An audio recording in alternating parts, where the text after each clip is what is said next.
તાજેતરમાં મુન્દ્રાની RD education trust સંચાલિત RD પ્રાથમિક શાળાનો 14મો વાર્ષિકોત્સવ યોગ, ધ્યાન અને સાધના દ્વારા મનની શાંતિ થકી તંદુરસ્તીના પ્રેરક વિષય સાથે ઉત્સાહભેર ઉજવવામાં આવ્યો હતો।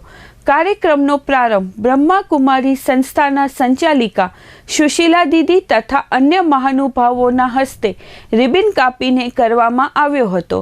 આ તકે શાળાના વિદ્યાર્થીઓના મૌલિક વિચારો અને શાળાની પ્રવૃત્તિઓના સંગ્રહ જ્યોતિ અંકનું વિમોચન મહાનુભાવોના હસ્તે કરાયું હતું।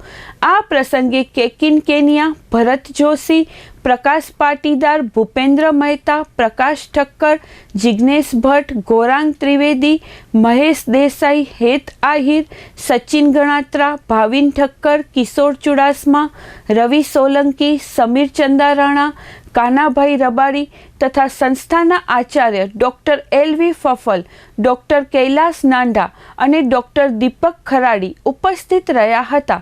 સમગ્ર કાર્યક્રમનું સંચાલન ભાવનાબેન, શ્રુતિબેન, તન્વી ઝાલા, દૃષ્ટિબા ઝાલા, વંશિકા અધિકારી અને અક્ષા મોયડા દ્વારા કરવામાં આવ્યું હતું અને આભાર વિધિ આનંદભાઈ ડાભીએ કરી હતી। કાર્યક્રમને સફળ બનાવવા શાળાના આચાર્ય શ્રી વાલજીભાઈ મહેશ્વરીના માર્ગદર્શન હેઠળ સમગ્ર સ્ટાફે જહેમત ઉઠાવી હતી।